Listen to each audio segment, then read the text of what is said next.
And he's excited to participate in our meetings and represent students via performance. And so I did tell Xavier that he's going to have an opportunity to do a quick report tonight, and that would be a regular agenda item. And so he's doing that in his student capacity right now, and then when he gets sworn in, it'll be officially in his student capacity from here on out. So Xavier, take it away. All right. For those of you that don't know me, like he said, my name is Xavier Nunn. I'm a current senior at East Helena High School. I've been in the East Helena School District my whole life, so it's happy to be here. I currently serve as senior class president. I'm also in National Honor Society and a few other clubs at our school. I played baseball on the varsity team for our high school, and yeah, I'm excited to be here and share a student perspective to the board. Some activities that happened this last month at our high school. Currently, for sports, we have football, girls flag football, volleyball, soccer, cross country, and golf.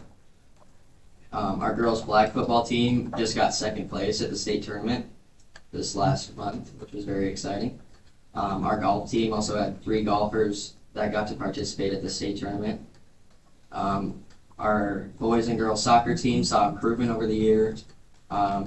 They just finished up their season. They didn't end up making the playoffs, but they did good. Cross country has districts coming up this week and state next week. Volleyball has a regular season for another month, and then they'll have their playoffs in November. Our football team has 2 more games, and the playoffs will start after that.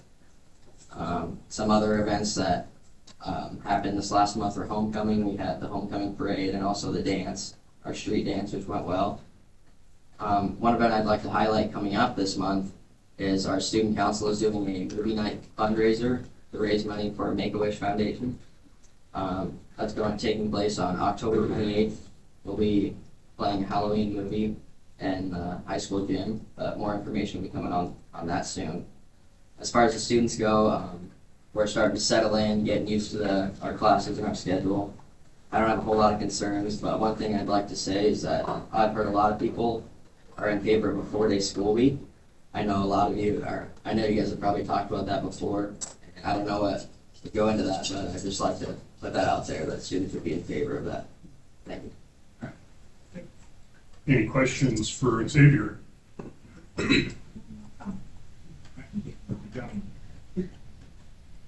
Okay, we'll now move on to the administrator's report. And Brandon, we'll start off with a little bit. All right, good evening.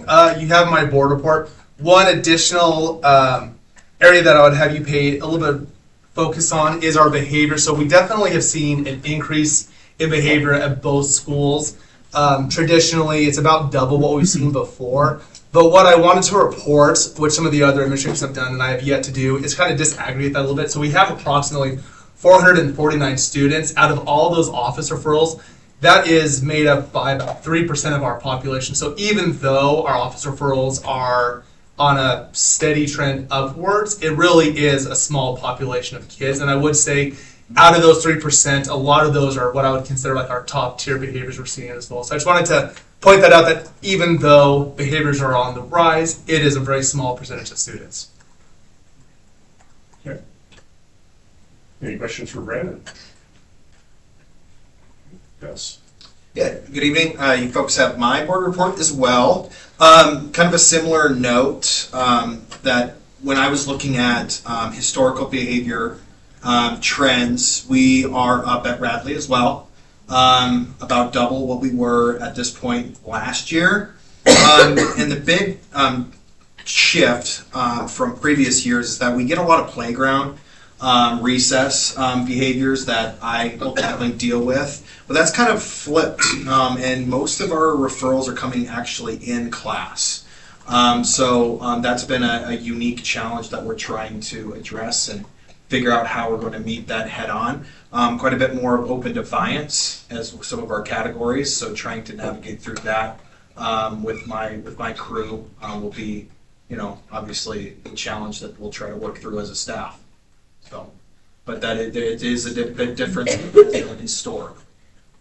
For all of principals, is it the same that you see from last year, like the same group of kids again, or is it newer behaviors, newer groups?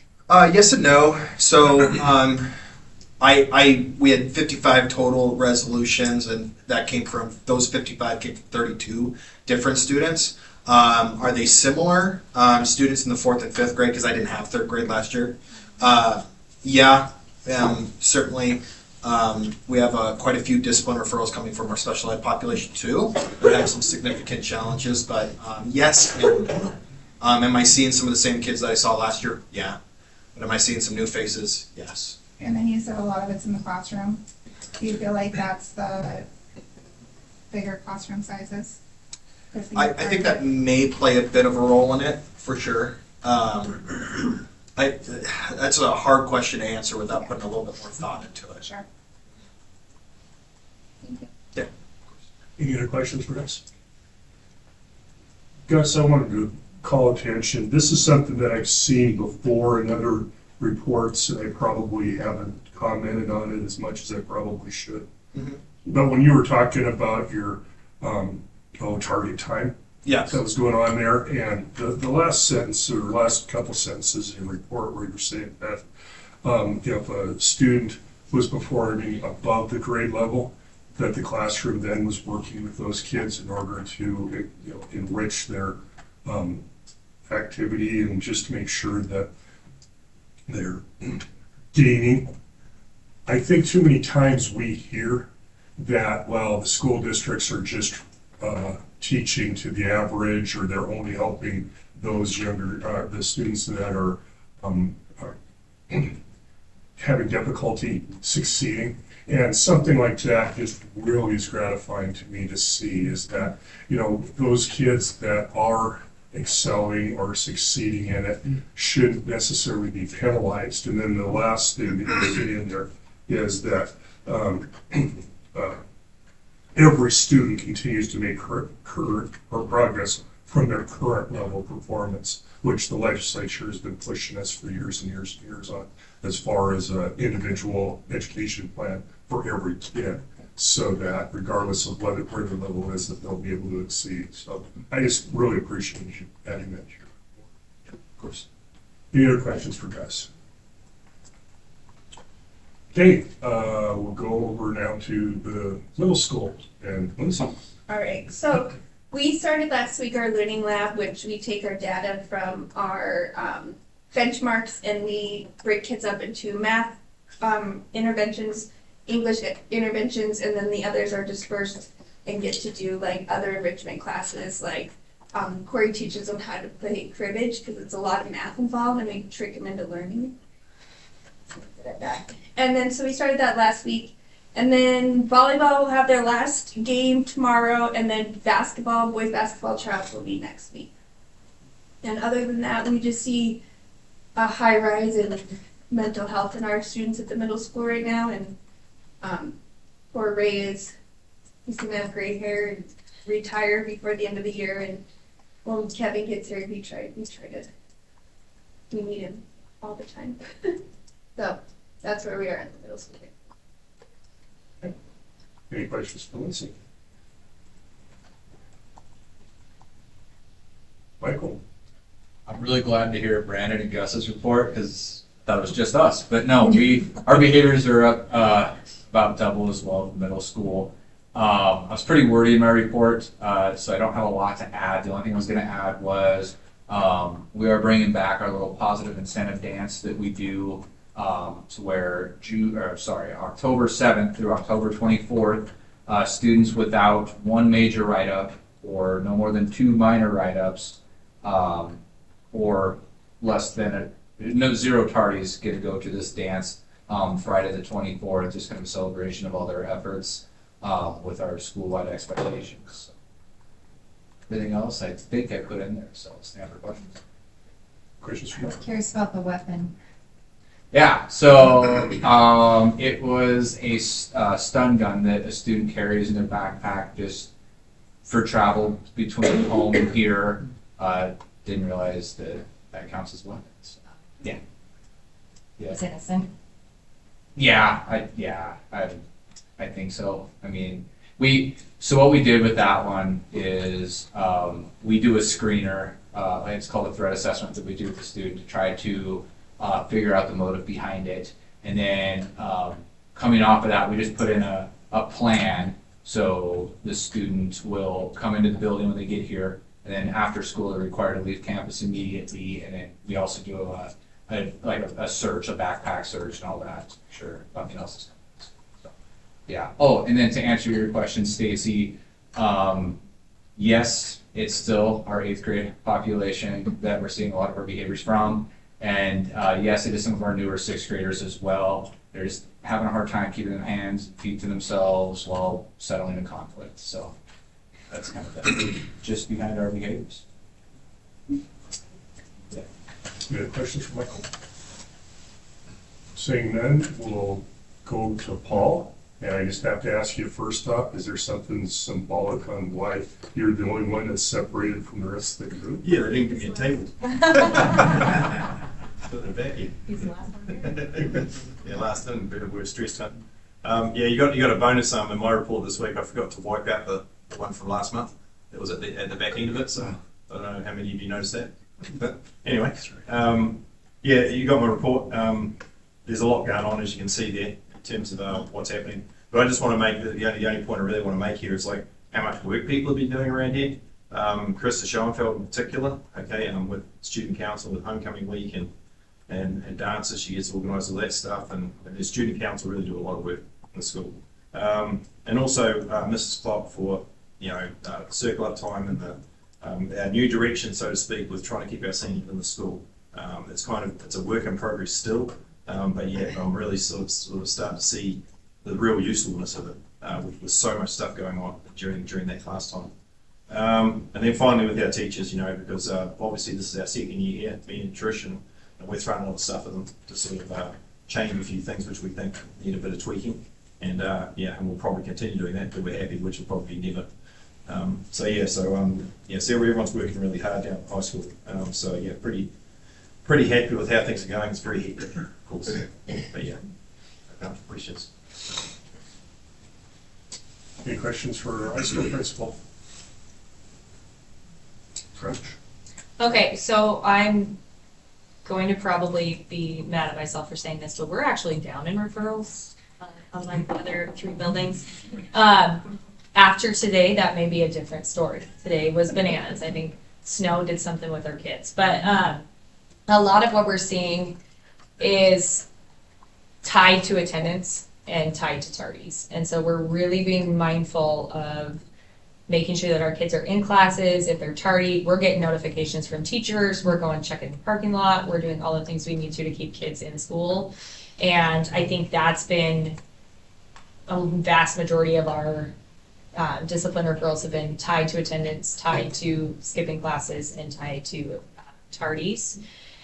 All 3 of our suspensions had to do with tardies and just disrespectful behavior in the building. And then our ISS, all of them were tied to attendance. So just trying to keep kids in the building. We also try really hard not to suspend a child because it's a vacation for them. I think the last kid we suspended said it didn't do anything. So if we can, and it's not something we need to suspend a kid for, we will keep them in the building and make them sit in the building with us. They really love our offices and sitting with us all day. So anything we can do to keep them in the building. The other major thing we do, and this is something that Paul and I really push for, is that when we have a student that comes to the office, there's either a phone call or a parent meeting or a student meeting to figure out what we can do to help the kids make a better choice the next time. This is taking, yes, a little bit more time, but it's also helping us to make connections with students that we really need to make sure we keep in the building. So that has been the majority of our phone calls and parent meetings, is just trying to figure out a plan for our students. Very small percentage of kids are in that tier 3. That's usually our kids that are suspended. And then as far as really just those categories, again, of most of our referrals, it's tied to skipping classes and tardies and truancies. Any questions for Trish? Thank you. Yep.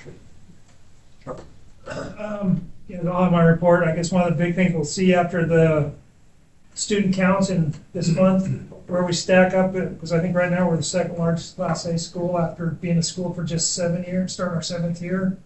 So our numbers, I think, have gone up a lot more than we had anticipated. But that's a good thing and bad thing, but, that means we have more route buses, now we have 10 up from 9, so we're growing that way.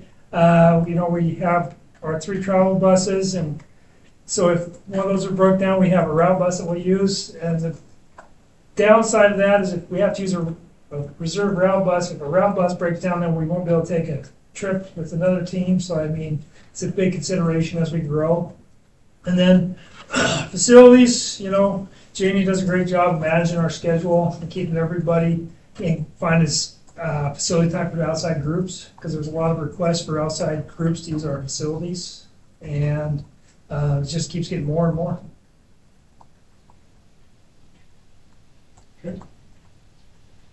Any questions for Sean? You do the EVMS school sports buses and stuff? No, that's those ones. And out of curiosity, on Friday night, was it my understanding that the Vigilantes scored on every possession until the victory formation? I don't know. I think they had to. They almost had to. Don't say nothing. I was following it, and I was texting my wife on it, and then I got to the point where it became silly to do that. But then I started thinking about that, and I wondered whether or not, if there was ever a punt or a turnover at all, where they never scored a touchdown on it. But I just amazed me listening to that. I think you're right. I don't get saved much of the game a lot of times because I'm doing other Sure, things. I understand. I just, But if yeah, you it was heard or somebody pretty, said something. our first possession was a touchdown, so I mean, it was just, yeah.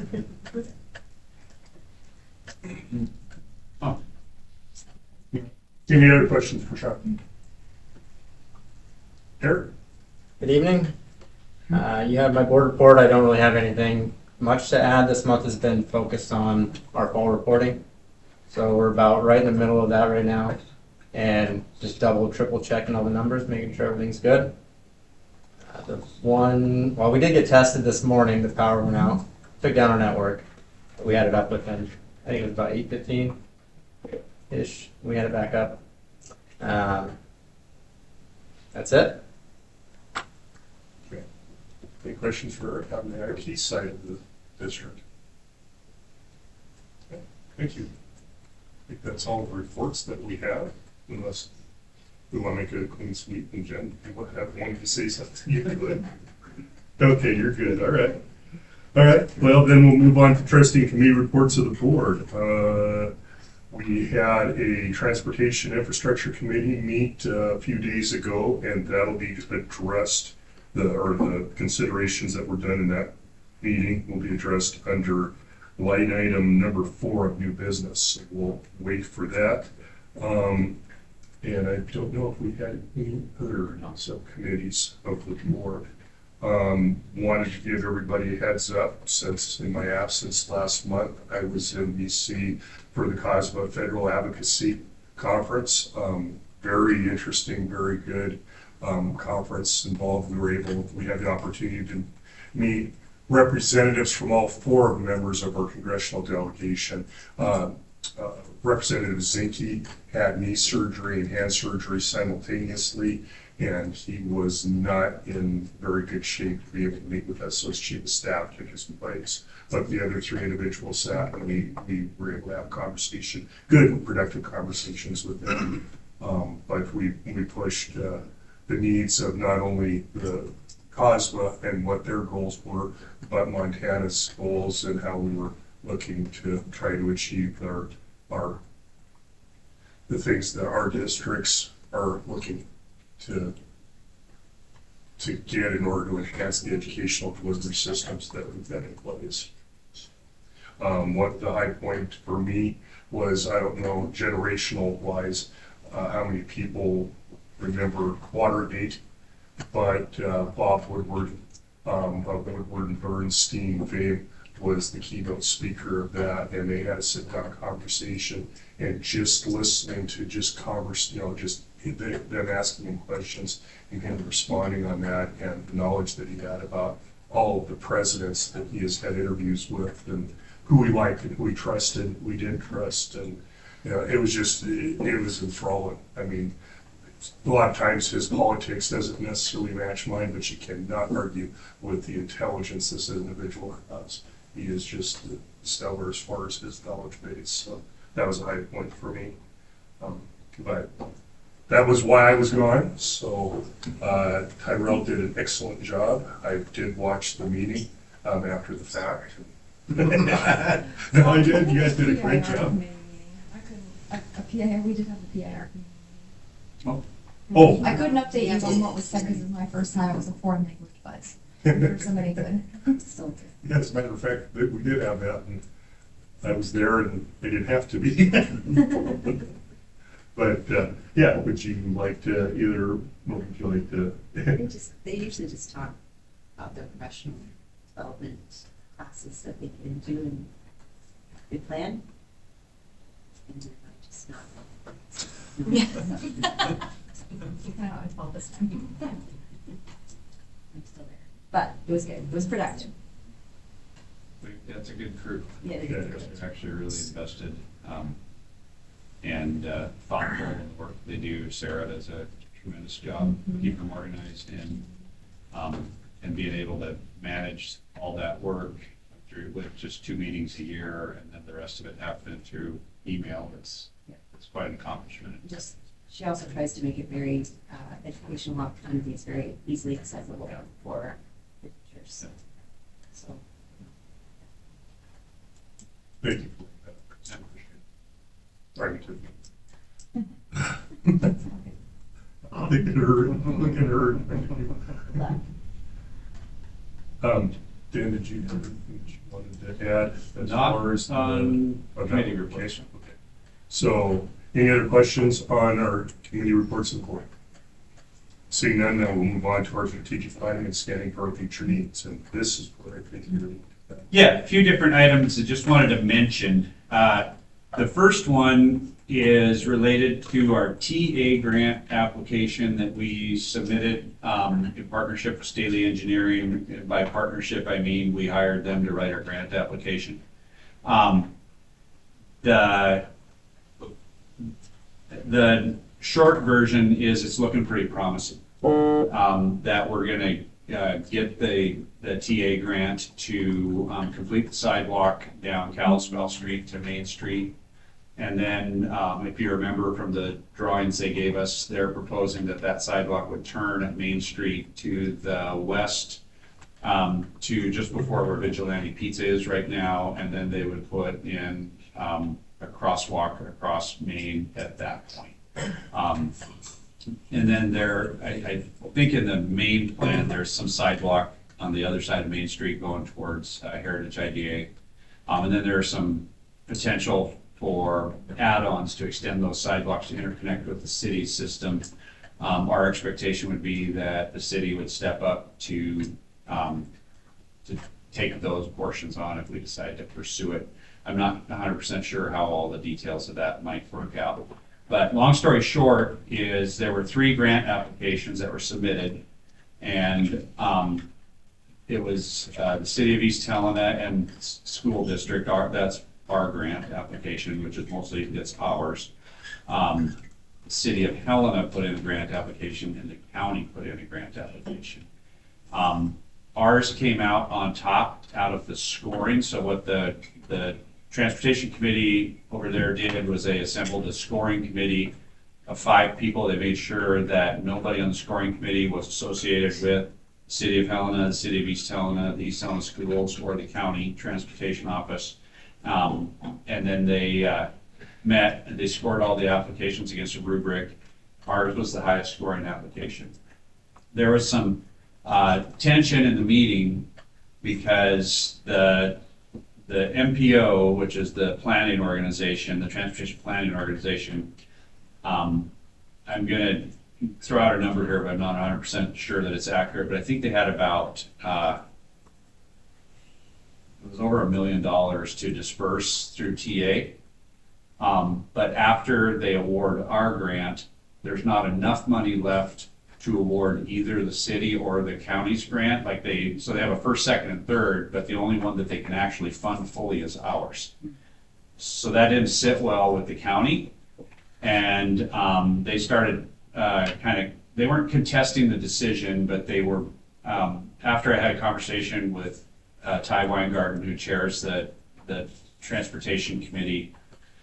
There's a bunch of acronyms associated with it, but I'm trying to spare you. That's why I'm calling it the Transportation Committee.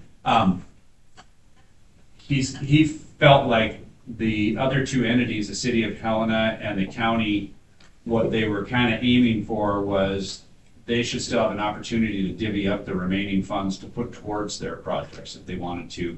And the committee didn't know if that was acceptable under the TA grant guidelines, because it's an 85-15 match is how it works right now. So the grant pays 85% of the project. We, as the sponsor, pay 15% of it. So they didn't make a decision at the meeting last month, and agreed to come back to it this month after they all did a little bit of homework. And so I'm expecting that at the meeting next Monday night, our grant's going to get approved. After that happens, we'll have to figure out what our next steps are going to be to actually work through the TA process and get the sidewalk built. That still means it's probably a 2 to 3 year project. Like, maybe with any luck, we would be doing construction in the summer of 2027, but it's probably going to be more like summer of 2028. So anyway, I don't want to get people's hopes up too much that it's a done deal, but it's looking pretty good for us. And this would be pretty huge in my opinion, because it would give us a much safer crosswalk up here at Main Street for kids who are trying to get over to this side. And we do have students going back and forth in that zone. So I'm pretty excited about it. The next thing I wanted to mention is that I've received 2 notices from the city of East Helena. The planning board has given initial approval to the Rose Hills Phase 1 application. That's the Habitat for Humanity project going on behind the old rodeo grounds. And so it's going before the full commission coming up here, I think, in early November. I forgot the date. Long story short is it looks like that first phase is picking up steam and going to go. I know Habitat's plan is very aggressive. They're hoping to be actually doing site work over there by next summer. So that's just something for everybody to be aware of. This is not anything new. We've been talking about it for a long time. This first phase, I believe, has about 330 housing units in it. The full plan has about 1,500 to 1,600. But I am aware that Habitat's going to have to do some pretty major infrastructure work for the other phases to occur, including building a water reservoir on a tank on a tower up at the top of that property across the highway. And the ballpark estimate I heard for that was $10 million, and they don't have the money for that right now. So I kind of think they're hoping to generate income through this first phase to be able to fund the second phase of the project. So this is the one behind the rodeo ground. So this first phase is going to occur. The east or the west side of 282? Would be the west side. West side. Yeah, between 282 and the Mountain View Meadows property line, south of rodeo grounds. Sorry, I didn't know. Yeah. I don't remember which one, which, where. And I have the drawing on my desk. I let Scott take the first one they sent me, and then I got the second notice in the mail the day after you were in my office. But the main point is it's moving forward. They have a lot of momentum. I was just at a fundraising event last Thursday night for Habitat for the Rose Hills project. It was very well attended. There's a ton of enthusiasm. I know most of you guys have met or at least heard Jacob Kuntz talk. He's the executive director for Habitat, and I think this project is very unique. It's the only one like it in the world, of Habitat for Humanity, and it's pretty interesting and I guess special that it's here in East Helena. They're really committed to making it work here in East Helena, so it should be interesting to see it unfold. Any questions about that? Comments? One question that I have, Ken, is that school districts are not allowed to charge impact fees for new subdivisions. However, cities are, and they're saying that they're hoping to be able to get enough tax base from the subdivision, the initial phases of subdivision, in order to finance or help finance some water treatment. I know that it's probably a little dicey, because if they started adding impact fee to that, it might be a nail in the coffin. Is the city paying No, I'm asking. Oh. I'm asking, No. why don't, if they don't have the ability to deliver water, or if they need to expand their water. I don't know the answer to that. The way it was presented to me by Kelly and Wes was that the city's expectation is that Habitat will pay for the supplemental water reservoir that needs to be installed. I don't think it needs to be there for phase one. So they must be on East Helena domestic water, and they must have enough capacity, or they think they have enough capacity for that. They also have some type of sewer connection under Highway 12 to be able to get into the city system. And I think they were building that about 3 summers ago. They were drenching by the VFW. They were Ohio State, Jack. Yeah. So I think that's why they're trying to get this first phase going, is that it's going to be their revenue generator for the supplementals. But they never said that Thursday night, and I haven't seen that that's their financial plan. I know they're working the philanthropy side of it. I think they're hoping to find some big donors who are going to step up at some point yet. I don't know if that's realistic or not.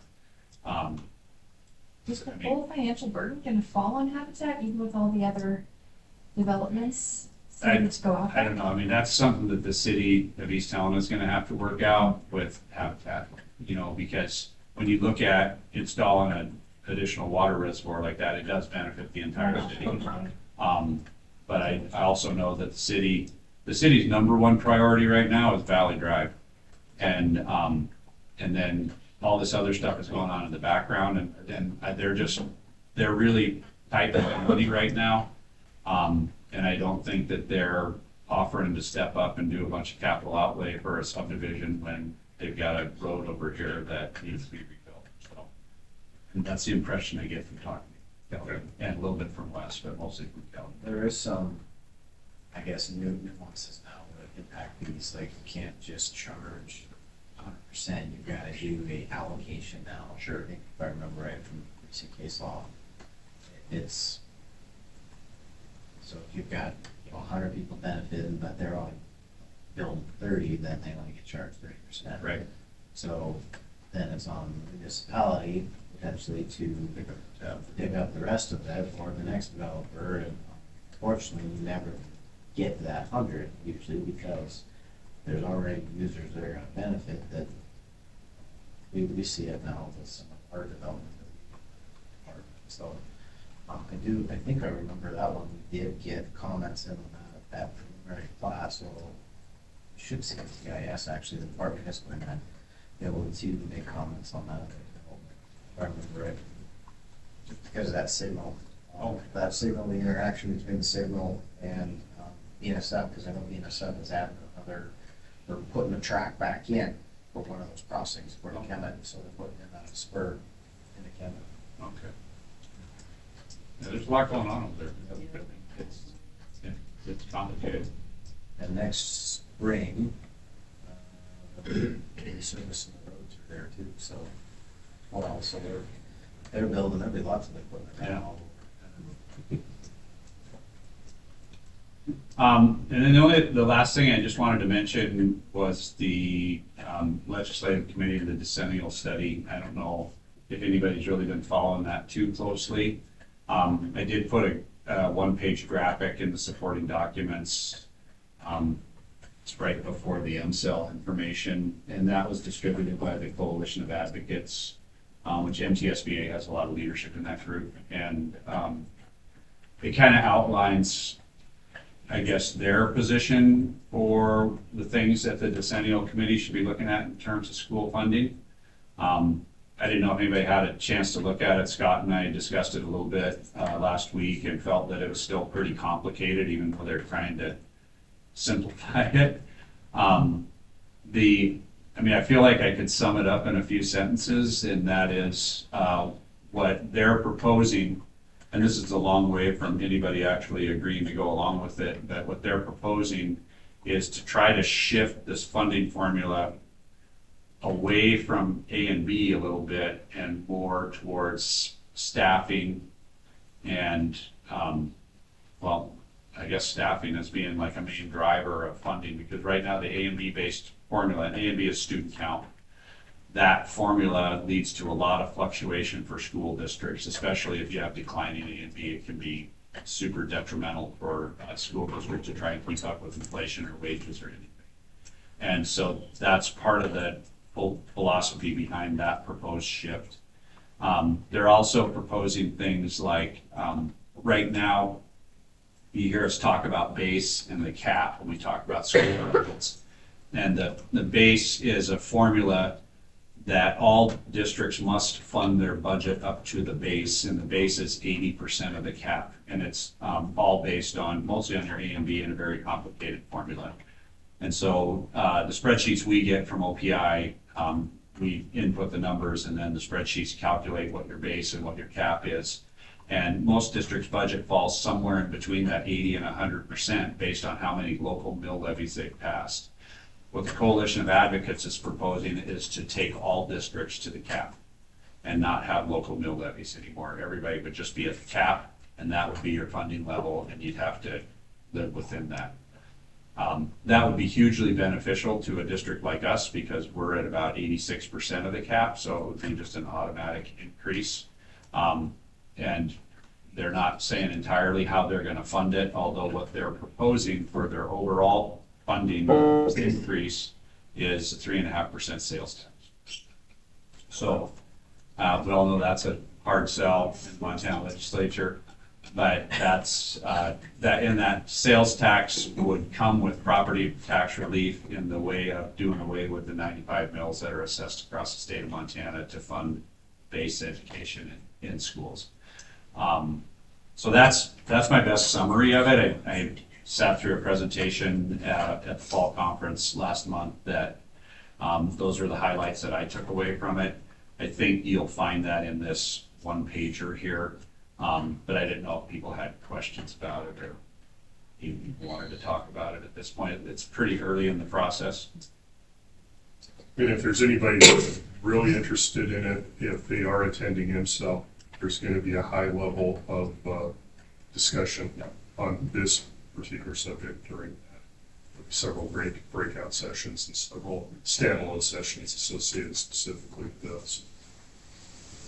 But it is complicated. I've read it several times and looked at the nice graph that's supposed to simplify it, and I'm still wrapping my head through a bunch of it. Lance keeps asking, what do you think, what do you think, what do you think? And I'm still trying to figure out the translation. So I think that, long story short, I think it would be, if that proposal were to go through in its entirety right now, it would be hugely beneficial to us. It would be beneficial to all school districts in that it would level out funding. It would take some of the bumps in the road out of the process. But for districts like us who are well below the cap, it's going to be the numbers that I saw in one spreadsheet was it would be a 38% increase. Our fiscal year 28 budget would be 38% more than our fiscal year 24 budget was. So that's a pretty significant jump. There is some pushback from some of the larger schools like Bozeman and Helena. They're concerned about it, especially Bozeman. They have been pretty critical of it because they're a large school district with increased enrollment, and they don't have too much of a trouble passing levies along the way, and so they're already at the cap or really close to it. So they don't see any real benefit to them. So this is a proposal? Yes. And what it will be is that this is, if passed, going through the entire process passed, then this is what will be advocated for in the next legislative session. So it has to survive committee and then survive the legislature. Well, we all know what can happen through that whole process. So there's a chance for tons of changes, but that's that's the basics of how I understand the Coalition of Advocates proposal. I think you characterized it well. All right. Questions, any other questions, comments? Any other thoughts on the district strategic plan and future needs? I have a couple. Yeah. I've been in contact with Dan, Sean, and Eric on getting Wi-Fi or a hotspot on the athletic buses. I thought it was a thing, and then I was corrected that it's mainly for the coaches to use for their stats and whatnot. But what got me thinking about it is the soccer team was on the road for 24 hours in 1 week. And that's a lot of time that they're spending away from obviously the classroom. So looking at using that hotspot for the coaches as well as the students and letting those athletes be academically successful as well. So that's something that I've been working with them on. And I asked Dan the other day where we're at, and he's like, well, I kind of forgot. So I asked if he wanted to bring it up tonight, so that's why I'm bringing it up. Great. It's just kind of putting that on the radar, is connecting that into the athletic buses. That's excellent. And Eric looked into it and found some that actually have the needs that the school does need for Child protection. Protection. And then the other one that I wasn't going to quite bring up yet, but since you brought it up, I'm also curious on that discussion of the 4-day with just calendar committee. It kind of got dropped when Brian left, and we never really picked up the discussion again. So just wondering if we're going to finish that discussion. The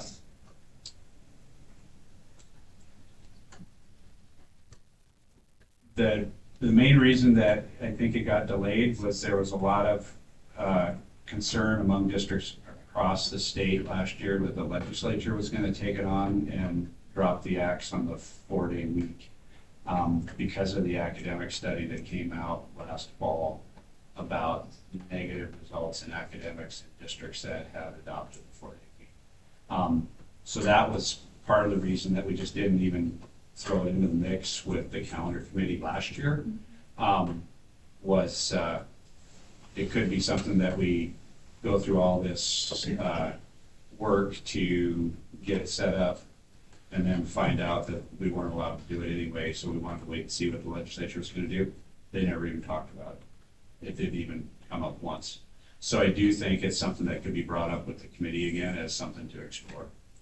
Dan, has there been any additional studies done on like how it would affect families in certain districts, especially with childcare or children? Yeah, it's mostly anecdotal, just from calling down to like Townsend or Boulder and saying, how's this work in your town? Those are two different situations that are really close by, because Townsend is K-12 on a 4-day week, is my understanding, and Boulder is just the high school, where the elementary is still on a 5-day week. Obviously, the child care issue is a bigger deal for the K-8 kids than it is for the high school kids. And that's not outside the realm of possibility of something that the district could explore too, is going on a different calendar with the high school. Because it's, it takes away that part of that issue and discussion. But I think just exploring all those options and contacting other districts is the best way that you can get that information, because it's not like there's a report out there that says, these are the things. From an administrative side of it, there's just this whole raft of issues that have to be settled in your negotiated agreement, your contract. Because everything's based on 5-day week, 187-day year, and you're going to upset that entire apple cart in terms of how people are compensated, how they earn time, how they get a paycheck. So your hourly pay people are going to be negatively impacted unless there's some opportunity for them to work additional time. And so that's when I say go through all this work, it seems on its surface like, say, oh, we're just going to take Fridays off. But in the background, there's a whole bunch of work that has to be done in order to be prepared for that first year. And when Townsend went through that, Susie was the superintendent down there, and so spoke with her a lot about that. And every time I talked to her there, she was like, well, there's something new came up. It was, things like sub pay. They didn't address sub pay.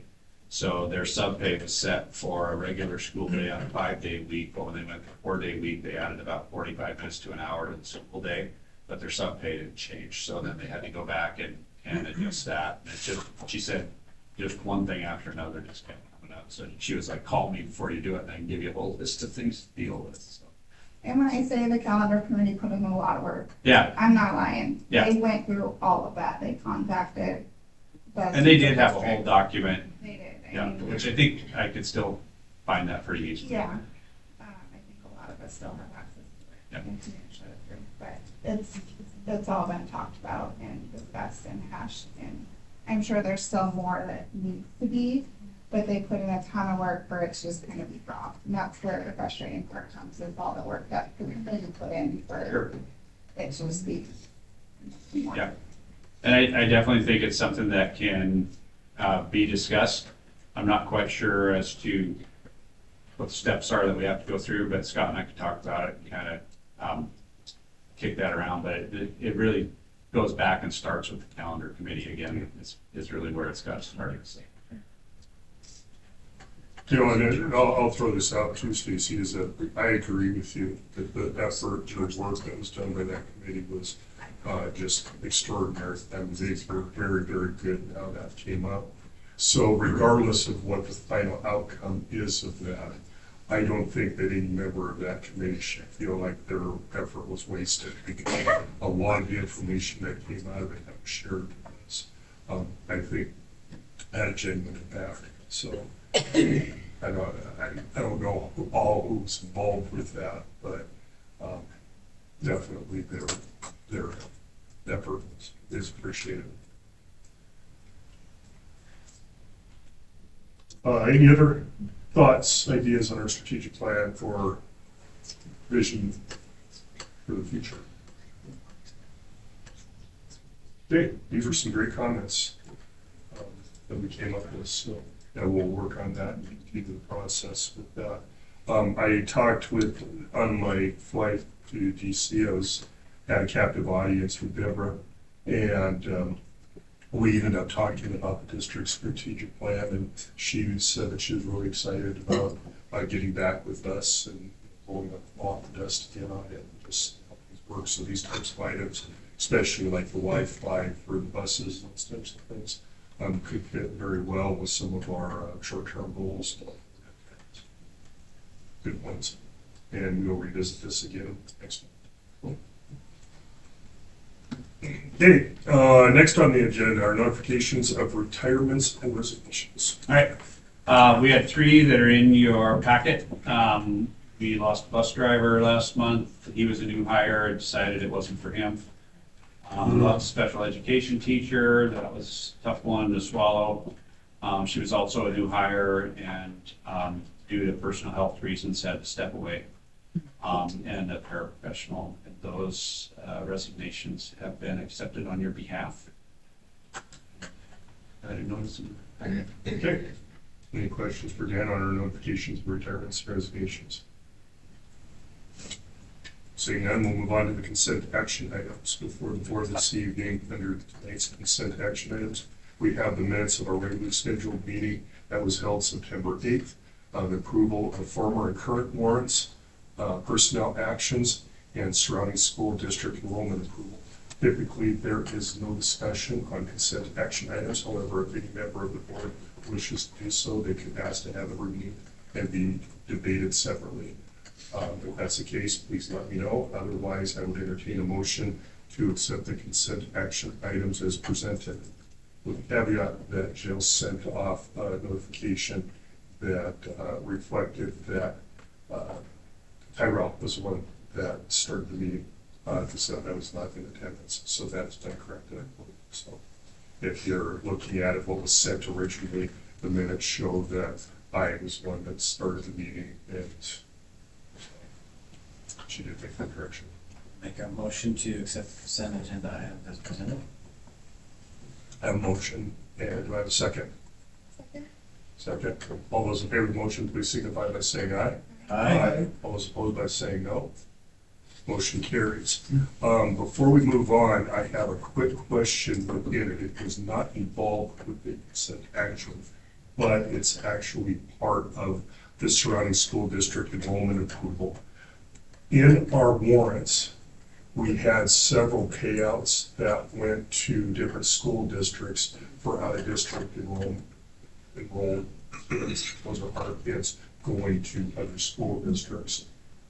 I had a question, is that how do we see the school or the students that are coming in, and Jill, how do you know how many kids from Helena, say, or Townsend are coming into the school district so that we know how to charge them properly, or how do they get charged properly? So we had to report all of that on Mayfair's in OPI. And then they create the invoices that we sent out on July 15th. And then they have until December to pay the first half of it. So I can get you the figures. The problem is that we had two of the youth, youth programs like Yellow, I don't know the name, like they're a youth Challenge? Yeah, Youth Challenge. They did not send theirs, so we didn't budget for any of that because they sent it in September and basically said, oh, well, we didn't send it on time, take it up with OPI.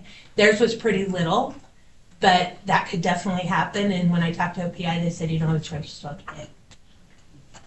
So there's a timeline. Is there any ramifications for them not, I don't know what happened on their side. There is a rule, it has to be out by July 15th, but there doesn't matter because even though they didn't do it, and their letter pretty much said, we didn't send it on time, take it up with OPI. So what if we did that? I don't know. I don't think we should, but. No, I would suggest we Well, the whole reason for the timeline. The whole reason for the timeline, we had to have it in by, and Jen actually is the one who put in all of the ones on Mayfair.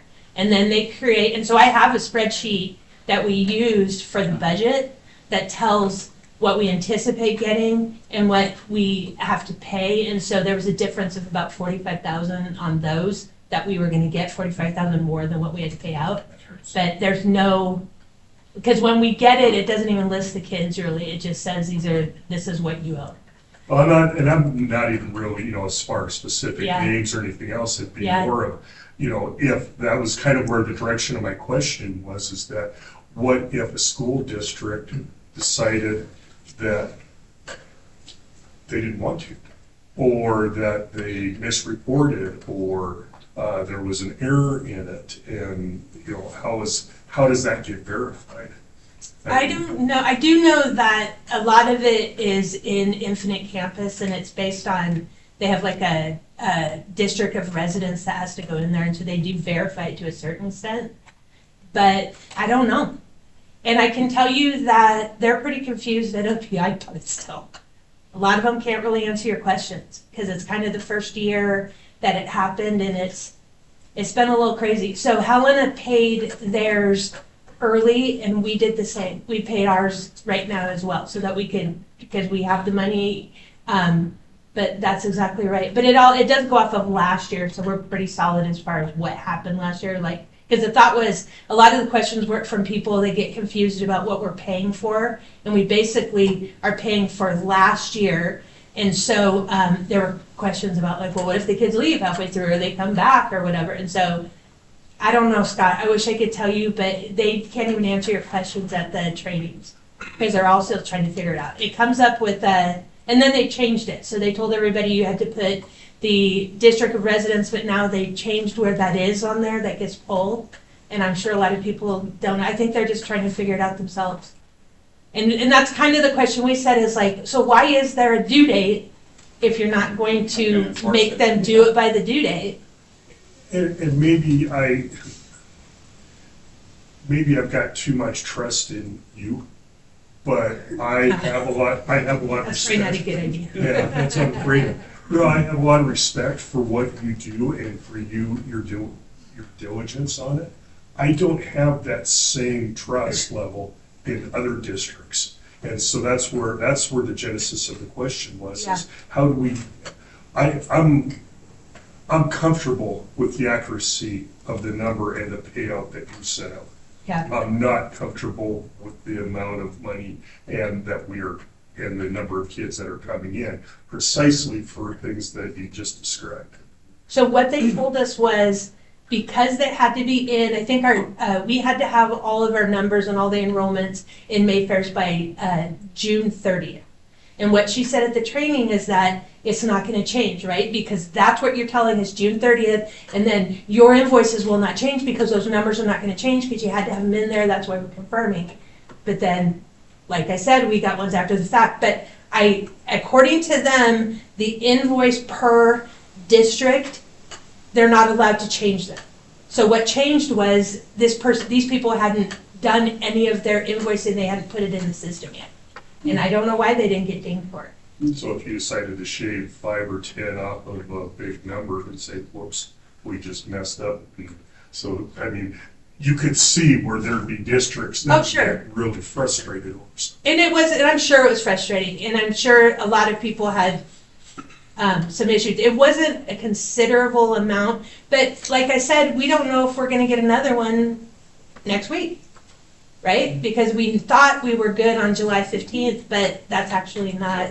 That's not, in my mind, that's pretty disconcerting. Correct. Because you set your tuition budget Yes. at the August board meeting, you're supposed to pay these bills with the funds that you collect in your tuition budget. And if they're just gonna start calling you in September after you've already set your budget and said, oh, we know this was supposed to be in, but now you owe somebody $45,000. Where are we supposed to come up with the money? Yep. It's gonna have to come out of the general fund or somewhere else. Yeah. That's just ridiculous. Or then she had said something like, well, people kind of, bump up the numbers a little bit. And I'm like, we can't do that because that's like levy. Yeah. Right? It's Like- disingenuous with your own Like, taxpayers. yeah, like, and she was kind of laughing about it, but I was like, wait a minute here. This is like. So do you keep track of the number of students that go to like Helena schools and then how much, like $165,000? Did that pay for how many students, like how much money you have to pay for each student and how many students went to the school district? So they have a spreadsheet that they sent me that shows each of them because we pay difference based on if it's an elementary school or if it's a high school. And so I do have that. And that's where we got our figures from what we budgeted. So do you verify when it says we owe Helena School District a certain amount of money? Do you verify that, yes, that is correct, we have this many high schoolers, this many grade schoolers, this many, and that's this much and this much? It doesn't, when we get the invoices, no, we did not go through one because we don't have the ability to go one by one, but we could go off with the spreadsheet and look and see if the numbers were the same, but no, we did not. Yeah, we did not do that this time. I mean, if people are talking about changing the numbers and. It's adding not just that, a couple- according to them, the numbers aren't changing. It's Changing the amounts, whatever. Well, it was people who were never even, we never got the invoice, so they weren't in the system yet. So they weren't part of our spreadsheet. Well, but you said something about fluffing it up, like people were joking. No, Fluffing no, it up, yes. Like, well, Well, she was saying that there's always a little bit of float when you set your When we budgets. set our tuition budget, we should throw an extra. You should have, for that occasion, but, yeah. Really? Yeah, just collect a little bit of extra tax. Well, and I think she was joking, but I don't know. But I was like, are you serious? And she's like, oh, no, and she was kind of joking with me because she could tell I was kind of annoyed. Well, I guess I would just be, I would consider like rechecking what I don't trust people half the time. Yeah. I want to trust people, but Yeah. like, same with like medical insurance, you have to do your due diligence to make sure that you're meeting what you're supposed to, they pay what they're supposed to. And We were extremely trusting, and I can tell you that because they told us that the numbers would not change, and we did trust them. Now we're trusting And then we them. got the other one, and I went, okay, I don't know what's going on here. Yeah, but no, we did not. But we can go back and verify all that and make sure. But there's really not a whole lot we can do if the numbers are different. And it doesn't directly benefit anybody. So like even if a district overcharged another district, the money goes into their general fund. It's not like they have more money to spend. Right. Because it's part of that 80%, 100% cap, that maximum budget allowed by law.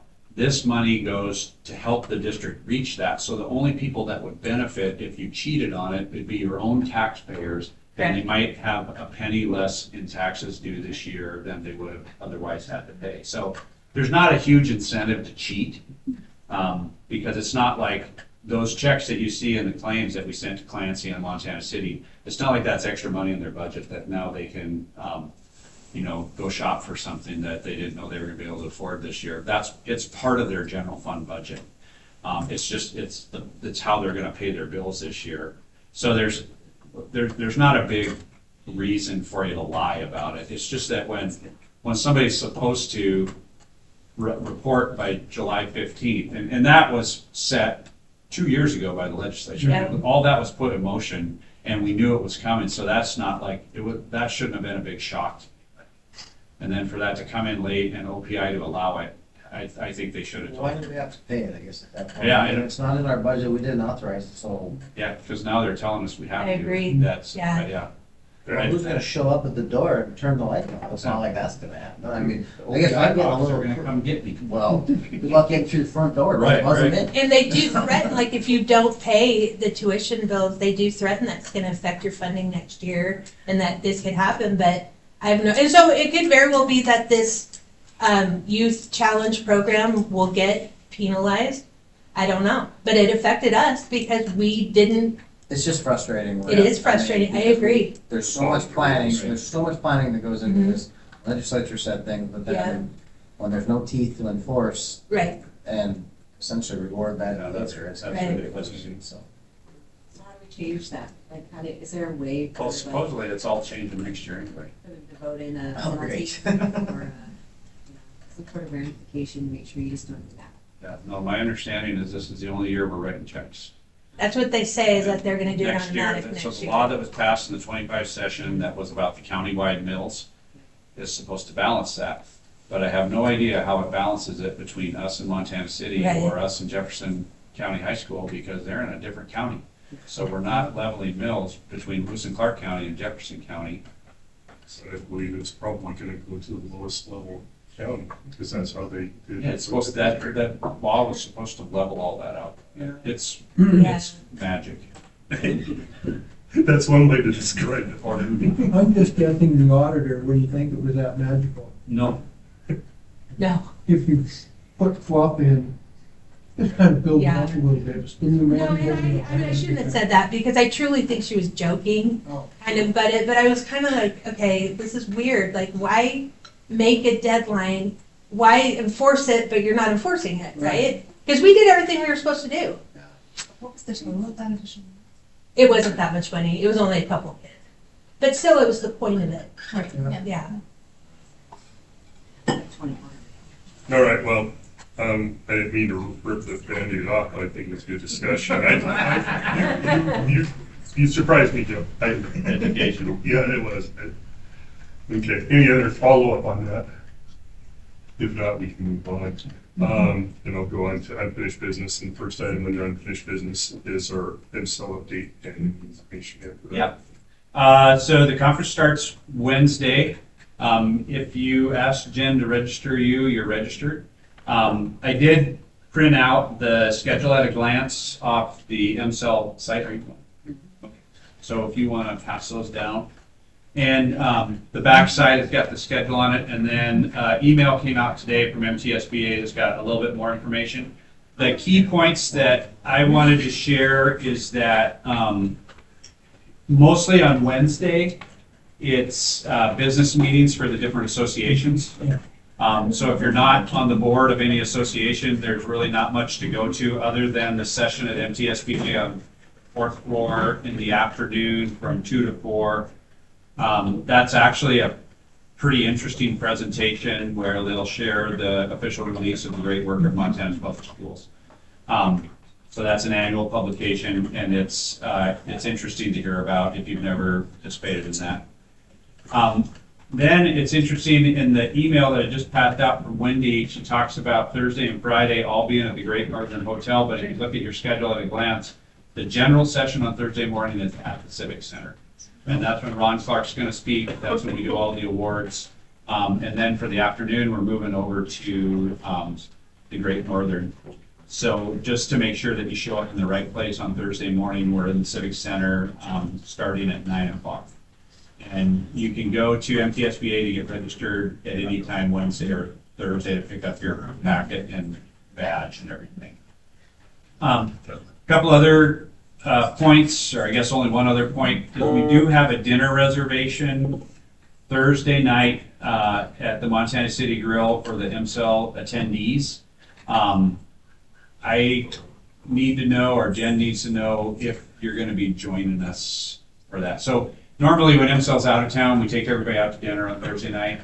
Scott and I decided, even though it was in town, we still ought to stick with that tradition, so we made a reservation out there. So just, I would ask that you please let Jen know if you're going to join us or not, so we can get them an accurate number. And the only question I had was, we made the reservation for 6:30, but the receptions are from 6 to 8. Do we want to bump it back to maybe 7? That might not be bad. Okay. So we'll do that. And that's all I got.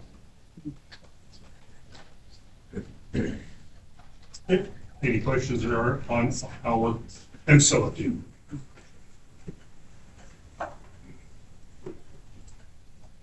Okay, seeing none, we'll move on to our second reading of policies.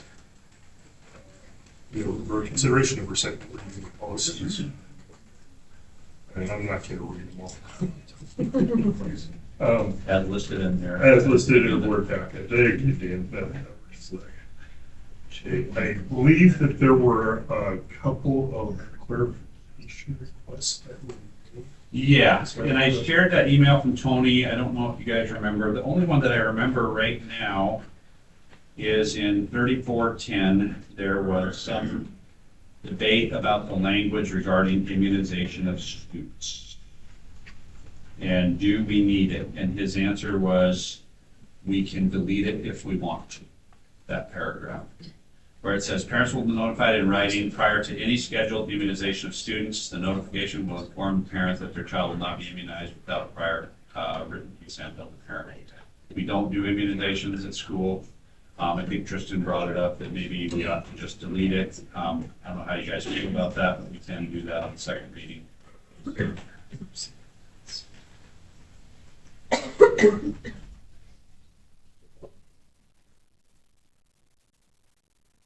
I guess the members of the board that were at the meeting last month, what's the consensus of that? I would take it out. Yeah, I would too. If there is no objections, that's my understanding of when I listened to it. So if there's no objection to it, we'll head that route. There was also the question about a secret and clandestine that Martin was agonizing. I was more or less being a smart aleck with that. Yeah, okay. And then as a clarification. And he didn't get my joke at all. Did he? No, I don't think he thought of it. And lawyers, they just don't have a sense. Yeah. Sorry. And it was my understanding then in policy 3510, under the school-sponsored activities, that we chose that high school activities for students enrolled in grades 9 through 12, as opposed to 8 through 12. Is that what the consensus? I was a little bit confused on that, so I just want to make sure, and otherwise just be based on approval. Yes, that's how I remember it as well. Sean, how do you remember it? Yeah, that's what I wrote. I don't recall. High school activities for students enrolled in grades 9 through 12, consistent with MHSA rules, that was my note. So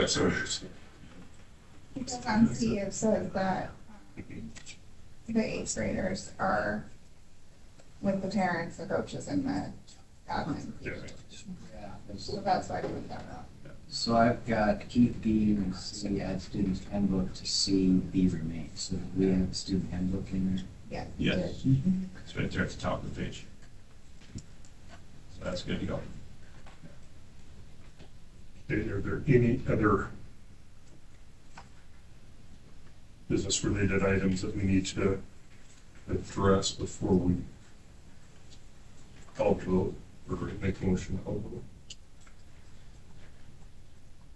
Should be good. Okay. So at this point, for the board, we have the revisions and the policy updates under second reading for policy one, or as presented in your board packet, and I would entertain a motion to approve those policies and revisions under second reading. So I would make a motion.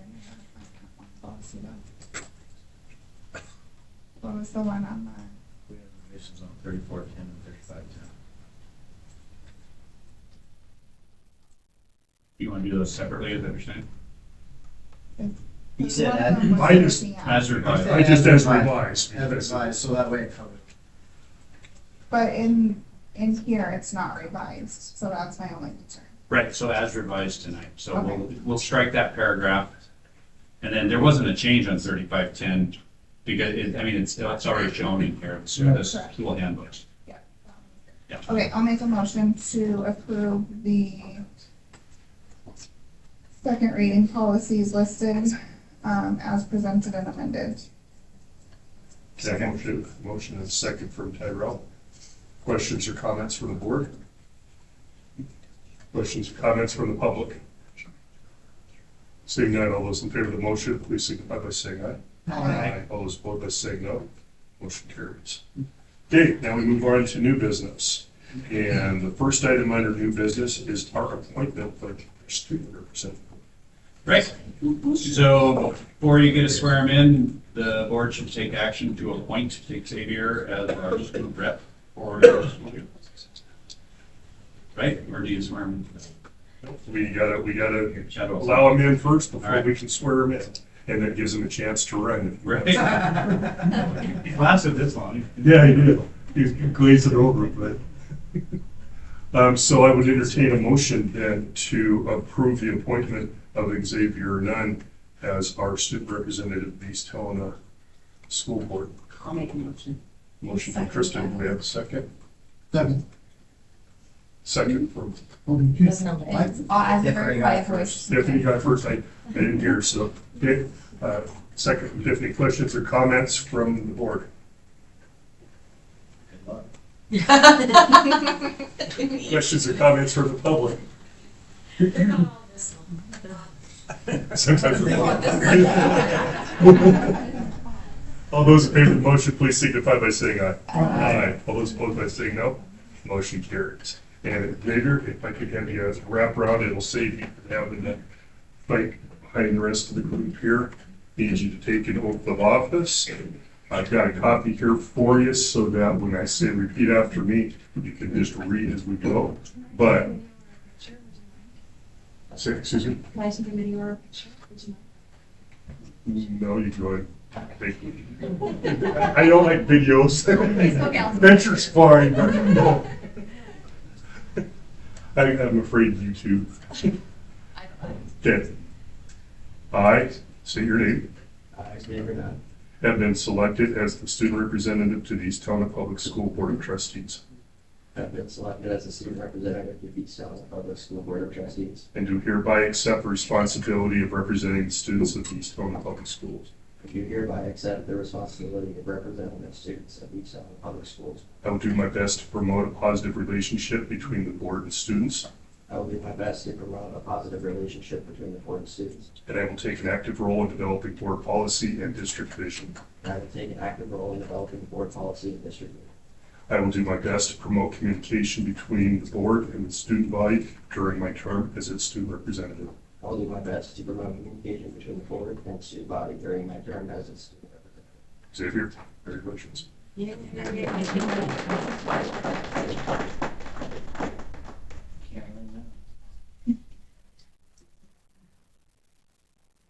I've got a couple of pages I'll have you sign. You can keep one of them. Let's keep the whole meeting running, and then I'll get those sent over to you.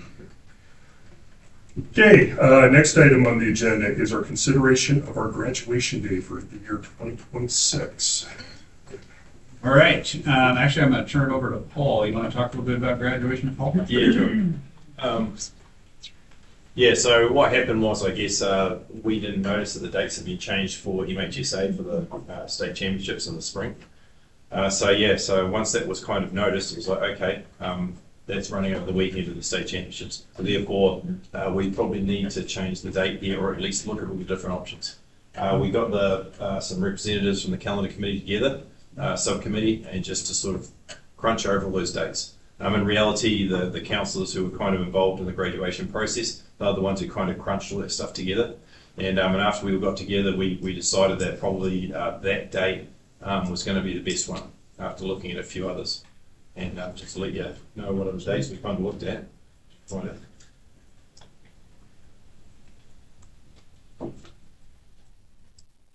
We looked at Sunday, May 31st. We looked at Thursday, June 4th, and Sunday, June 7th as other options besides Friday, June the 5th. And they all had their pluses and minuses, and we kind of just sort of came to June 5th is probably the recommended date that we want to put forward. It will be at Helena College this year, and inside, so not Helena College, Carroll College, indoors at Carroll College. We will not be outside. So yeah, that's about where we're at. Got any questions? Okay, Dan, is there anything you want to? No, we have two trustees on the calendar committee. I don't know if you guys are involved in the vision, but I think this is the best way to resolve this. I do know there's at least one community member who was concerned about travel arrangements that her folks and her family had already made based on the earlier graduation date. I haven't heard about a ton of other people that are negatively impacted by this change. So I think getting on it early is helping to prevent a lot of other heartache, I guess, is the best way to put it. That once the board takes action on this, the school can publish that information to the community, so students and parents know when graduation is going to be in the spring.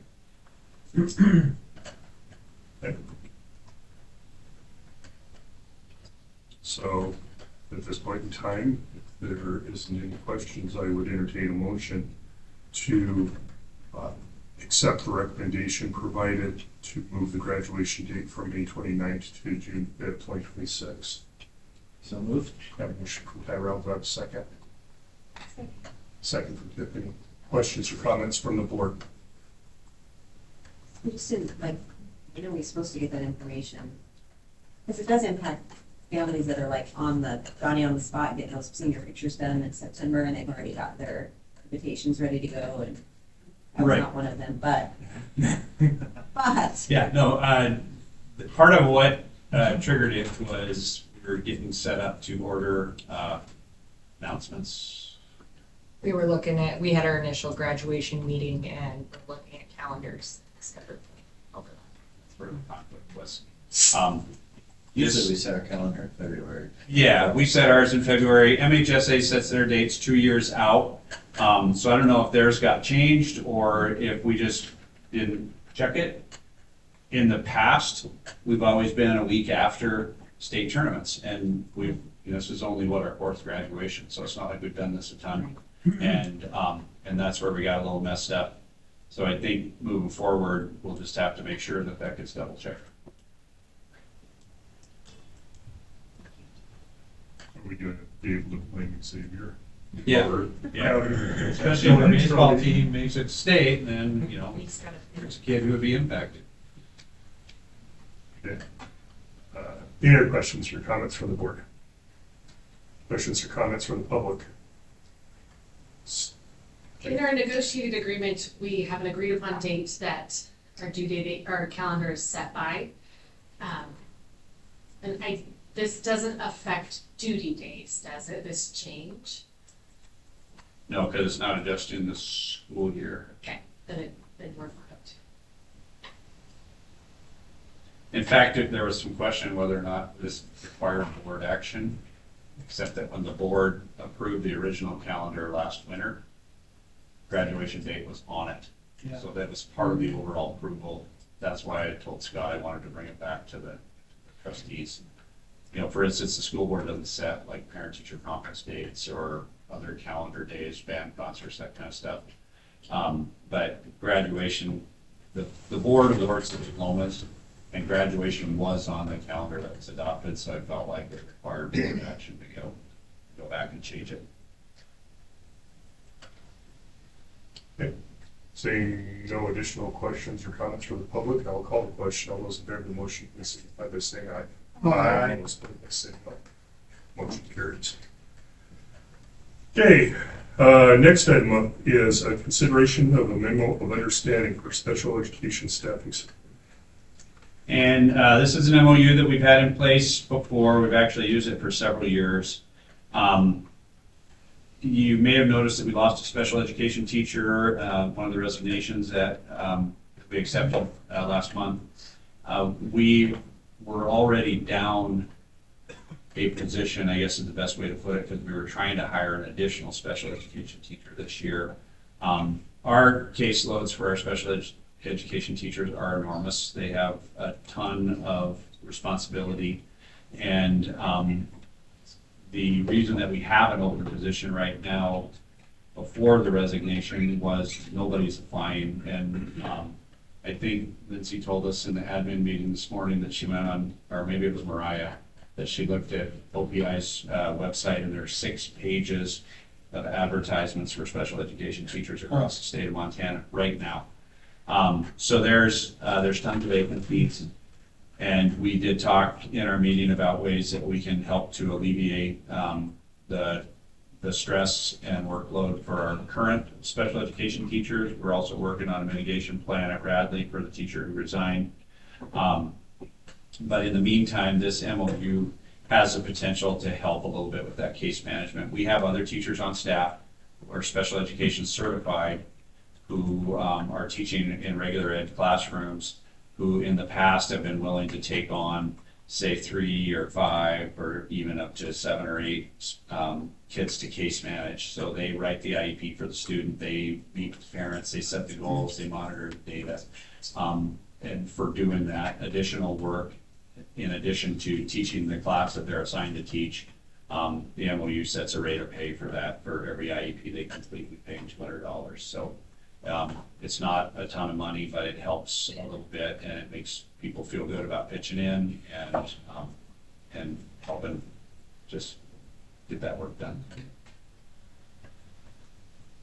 Okay. So before the board, we have that said memo of understanding. At this point, I would entertain a motion to approve said memo. Make a motion. Motion from Stacy. Do I have a second? Second. Second from Tyrell. Questions or comments from the board? Money to pay for it. Yeah, we have that vacant position. So there's a salary that we're not paying out right now unless we find somebody. So in the meantime, we do have funds for that. Questions or comments from the public? Seeing none, all those in favor of the motion, please signify by saying aye. Aye. All opposed by saying no. Motion carries. Okay, next item is a consideration for an activity bus purchase. All right. So Scott mentioned the Transportation and Infrastructure Committee did meet on Friday morning at central office and discuss our situation with activity travel. And I've tried to be sharing information with trustees along the way so that this isn't coming at you completely out of left field. We have currently 3 used charter buses that we use for student travel. One of them is a 1989 that has 950,000 miles on it. The other 2 are newer in that they were at least built in this century and have less than 500,000 miles on them. But they're also older, and they're good buses, but they're older. And what we're seeing with them is breakdowns, service issues, and so part of what we discussed with the Transportation Committee was the fact that Sean and Nick and I have been meeting and discussing just overall transportation needs, and that we probably are headed to a place where we need 4 activity buses. We've got a lot of, in addition to the high school, we've got a lot of middle school travel as well. So, so we're moving kids around the state all the time. Our middle school kids don't travel nearly as far as our high school kids, but they do occasionally go to Deer Lodge, Anaconda, or Dillon. So those are pretty good road trips. And so we are proposing that we work on expanding that fleet. And then also in the time that we started the conversation until we met last Friday, the old 1989 MCI bus got put back in the shop with what could possibly be a blown head gasket or something more serious wrong with internally in the engine. So we talked about different pots of money that the district has for this purpose. One is our bus depreciation fund, and bus depreciation allows us to take all the buses in our fleet and assess taxes. The short version of that formula is that what we assess is based on 150% of the cost of the bus amortized out over 5, 7, or I think 10 years, depending on how we decide to set it up. There is some money in bus depreciation that we can use towards an activity bus. The catch is if we buy a bus with bus depreciation money, we have to take an activity bus out of service. So the silver lining there is that it looks like the MCI might be taking itself out of service. And so that's one source of funding that we could use for this purchase. We also have some money in what's called the interlocal agreement, and that's an interdistrict fund that we share with Lincoln Elementary. And if we wanted to do an outright purchase for an additional bus, bringing us up to a total of 4, we could use some funds out of there. So we had gathered some information on different types of buses that are available. We got some quotes on some brand new buses. We also looked at some used buses, and I think I sent some links on those to you guys to take a look at if you have time. And at this point, I'd kind of like to be quiet and know if anybody from the committee would like to run with it or not. Members of that committee are Stacy, Tyrell, and myself. Thoughts? Yeah, no, we had a good discussion. And if I think, to summarize the discussion, I think we all recognize that we're probably looking at 2. The MCI is, it's at its service life. Almost 1 million miles. It's definitely put it's run its course. We've gotten good use out of it, but with it being in the shop, it's potentially not even worth repairing. Fairly low capacity compared to the others. So, but looking at what was available, going with used buses right now, the 2 that are available that we really looked at hard is there's a 2018 Van Hool in Las Vegas on a lot. It's got about 86,000 miles on it. It's got a capacity of 67 students. It is ADA accessible, which is a benefit. We don't have an activity bus right now that has ADA accommodations. It's unique in the fact that it's a double decker, so you get seats on the top and the bottom. It looks to be in pretty decent shape. The inspection report was fairly favorable. It's about $400,000 though, so it's not cheap, but they're quite a bit more new. I'd say about 800 new. They said that one would be between 8 and $1 million. Yeah. To replace it brand new. So 2018, what is that? 5, 7 years old, something like that. 8, pushing 8 years old now, but super low miles. Yep, 86,000 miles. The other bus that we were looking really hard at is there's a Thomas in Barton. It's 2020. It's got 50,000 miles on it. It's got a 48 seat capacity. It's a converted school bus, essentially what it is, or an updated school bus. It's got coach style seats in it. It's got a better suspension. Has one heck of a bumper on it. Yeah. Who built this bumper? I know, that's a nice one. It's got a cow catcher on the front of it. So between the two, that bus is I think what's the reserve? Is that what it's called? Yeah, 120,000. Reserve is 120,000 on it. It's got 50,000 miles on it. It's a 2020. So again, it's you want to do like dollars per seat. I think the Van Hool is about $6,000 a seat. The Thomas was around the with that. Can't remember what it was. I think it was about half. 45. It was about 2,600 a seat. So we were thinking the Thomas would be a great bus for local shorter routes, could serve as a potential long rate, long term down the road. It's fairly new, so we'll get lots of service life out of it. It's my understanding that that school district hasn't been using it because they purchased a coach bus. Two brand new ones. Yeah, so they just don't have a need for it. And that would almost directly replace the MTI, and then the Van Hool would get, to set us up for replacing the current Van Hool we have, hopefully for 67 student capacity. So I know I talk a lot. Buses are kind of, I don't know, I used to drive them, so I dig it a little bit. Probably negligible, but what's the cost to rewrap these things? The top dollar amount on that, with the last bus that we had completely wrapped, was about $8,000. This one, the expense is probably going to be having the wrap removed, because it hardens colors and their mascot. And we could do something as simple as just lettering down the side, which would be pretty inexpensive, maybe not even $1,000, $1,500. That's what we did on the two big white buses. It just says East Salem Vigilantes, has the mascot, rather than doing something really over the top. So. Yeah, so the committee was thinking, because they're used, we'd have to authorize the superintendent to negotiate on our behalf. You can't really, I guess, bid used buses or kind of have a kind of opportunity. Just to switch over to new buses, a new Van Hool, and we're not really I mean, we mentioned 800 to $1 million for the double decker to get the 67 student capacity. The standard coach buses are in that 55 to 60 range as far as students, and they're pushing 430 to 630,000 for a brand new bus. If we were to buy a new activity bus like the Thomas, it would be in that 277,000.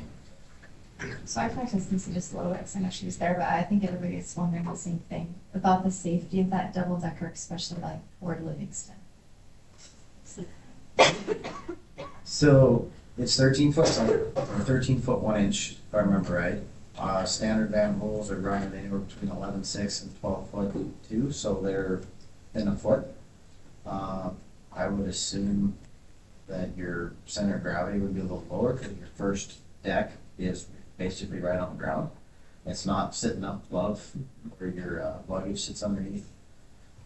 The bus is considerably heavier. There's about 63,000 pounds instead of 45,000 pounds, so you're going to get some benefit there.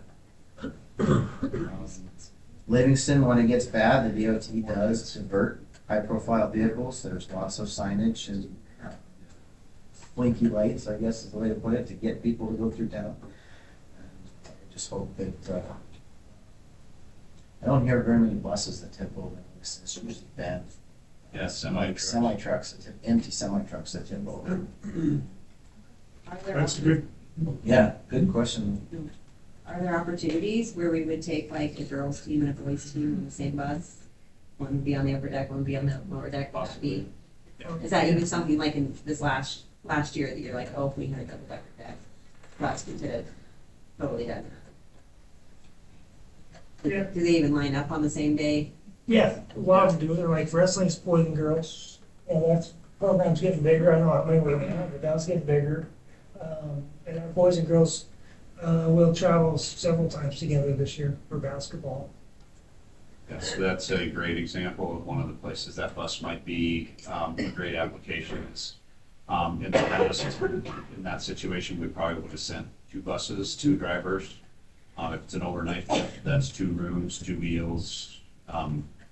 If we can fit everybody on the single bus, it saves us money in that regard.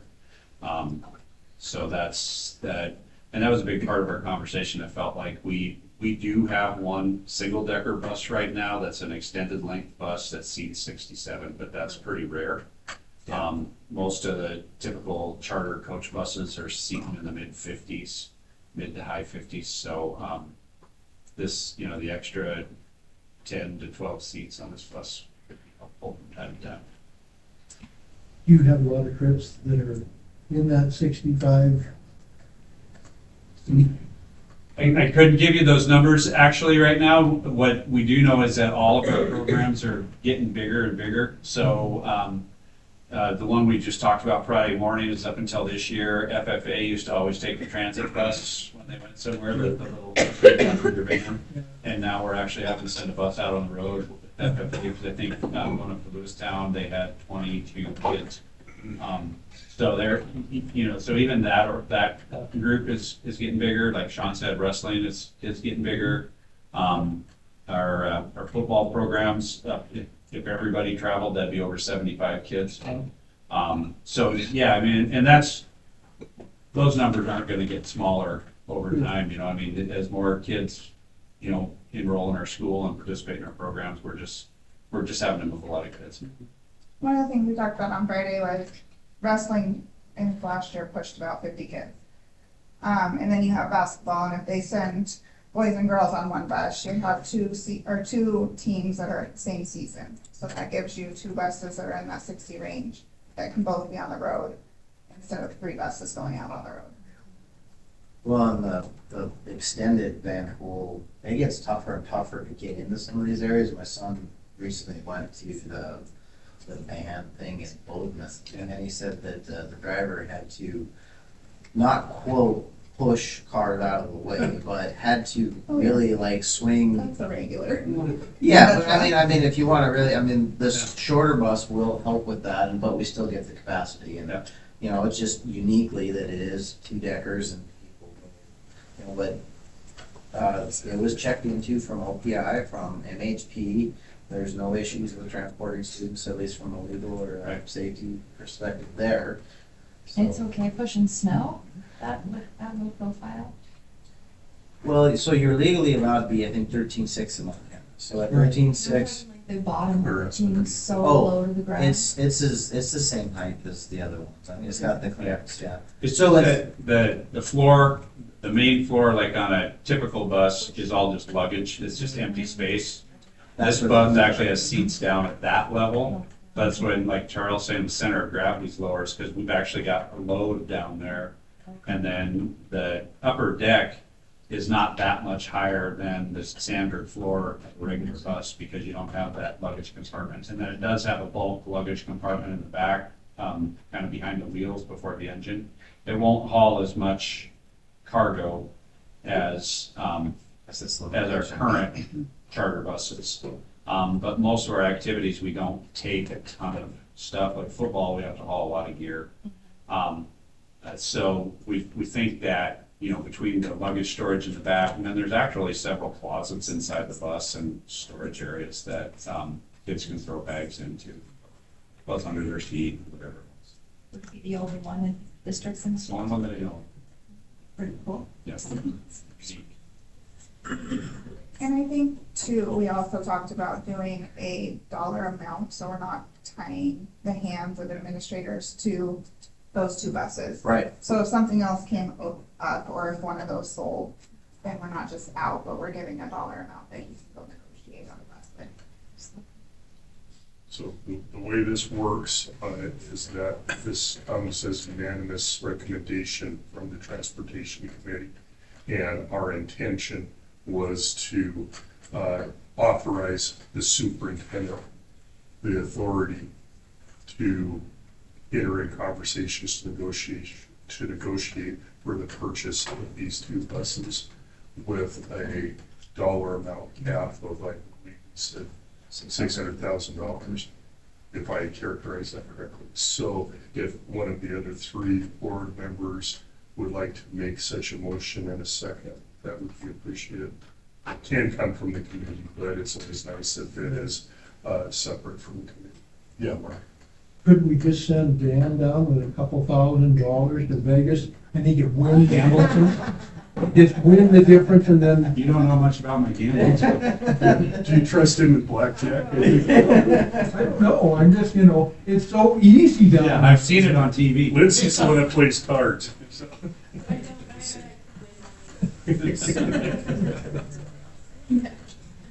I'll make a motion to offer the superintendent to negotiate. for the purchase of Purchase. 2 activity Two buses. new buses that will be one of the scriptures to use. Yeah. I don't know if we do that. They don't. Bids. No, you don't. No. We wouldn't have to. Okay. All right, never mind. Okay, we have a motion, do we have a second? And a second for Mark. Additional questions or comments from the board? We have enough money in our transportation fund to cover that, and then do we have enough money in our transportation fund if a bus in our normal fleet dies? Actually, we will after fall tax collections. So, this purchase, if it works out the way the committee discussed it, will leave us with a balance in our bus depreciation fund of around $50,000. We're gonna collect probably between another $200,000 and $245,000 this year in taxes. So by the end of the year, there should be between $275,000 and $300,000 in there again. The big bulk of our tax collections will occur in November and December, and then second half taxes are paid in May. So that's when we expect that to come in. But yeah, it's spending that down quite a bit. The last route bus that we bought, the one that was parked out here tonight, was $228,000. But the last bus we bought before that was a used route bus. That was an international, and that was about $70,000.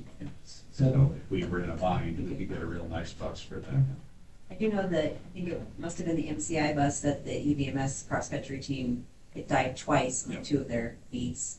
One of the meets they didn't even make it to, or I guess they would have been like 5 minutes late and they started the meet without them, but they still got to run. So, and actually, my son was like, it was so nice not having to start with everybody else. I was like, oh, okay. But yeah, unfortunately, that bus sounds like it That bus has reached its life. It's been problematic. needs to go. So I guess in order to make this happen, you're gonna have to prepare this. Right. But it sounds like it's going already. Yeah. It may be out of our hands already. Any additional questions or comments from the board? About questions or comments from the public? Seeing none, all those in favor of the motion, please signify by saying aye. Aye. All those opposed, please say no. Motion carries. Thank you. All right, thanks, everybody. Next item on the agenda is consideration of resolution 42 for the disposal of obsolete and unuseful equipment. Okay, so we have an old Chevy van that we bought from the state surplus several years ago. And then we just don't really need it anymore. We were using it for a while. I believe maintenance was using it. But it's just not getting used, and it's just parked out there gathering dust, so we'd like to move that one off. And then the John Deere sweeper is a little tractor with a broom on the front of it, and it hasn't, I don't honestly remember the last time it moved out of the garage, and Steve would like to dispose of that as well. And honestly, the John Deere, we might get some bids on, just because of its brand. The van, we may end up having to put on Craigslist, but we'll put it up for bid first to see.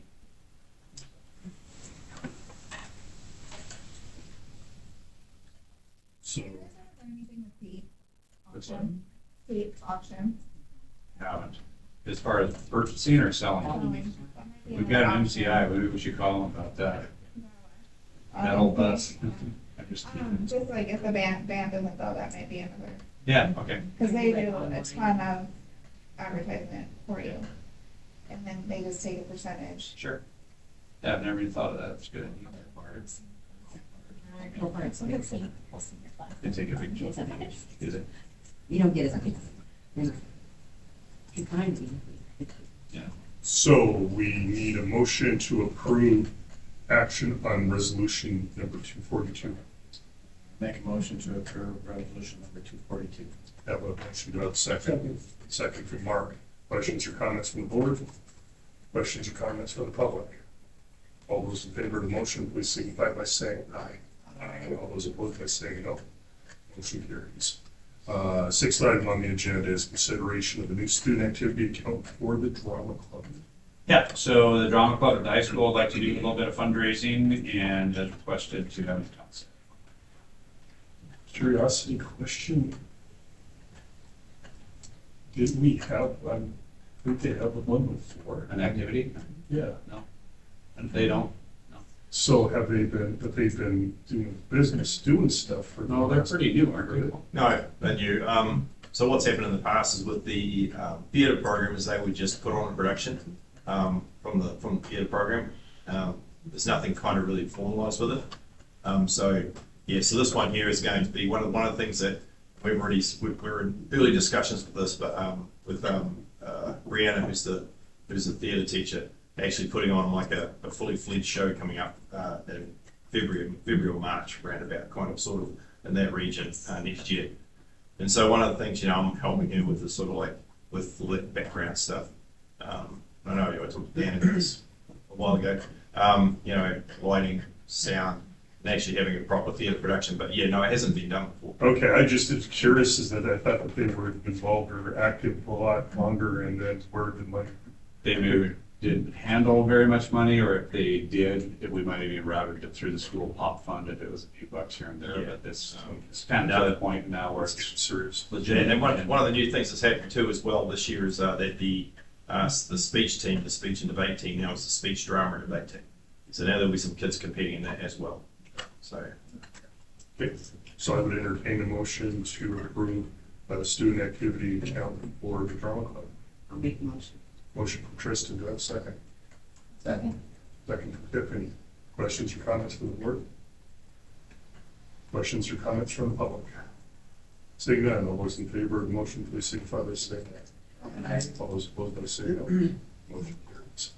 And final item on the agenda is an additional item on the MPO campaign notice. Yeah, so the MPO, the Metropolitan Planning Organization, is, as it says in the notice, a regional partnership that coordinates transportation planning for Helena and the surrounding areas. East Helena is part of the surrounding area that's covered by the so they're working on a long-range transportation plan and are accepting public comment, and they have a couple open houses scheduled.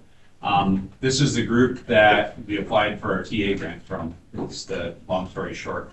But also just because you guys are trustees and schools are affected by transportation and transportation plans, I thought that I would share the information with the board. Feel free to spread it far and wide. There is an open house on next Tuesday night at the Helena Civic Center from 3:30 to 6:30. And then Wednesday night here in East Helena at the Fireman's Recreation Hall at 2 East Pacific. That's the old hall behind the Smith's Bar. From 3:30 to 6:30. If you want to just stop in, I think they're going to have different things to share with you and accept comment about what's going on. And they're really kind of just getting started on all this work, so it's just an opportunity to have some input and learn. So if you went to the Helena one, you went to the East Helena? My understanding is the same information at both events. Okay, any questions for Dan on the MPO public meeting? I'll try to attend myself. Yeah. It might be a good idea to have as many as we can over there. I think there's probably going to be some issues that we'll have to address long term soon.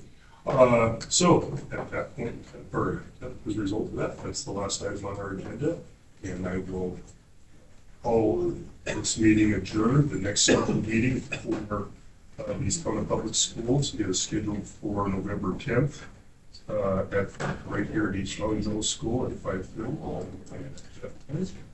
Sure, thanks. I get that sheet back from you.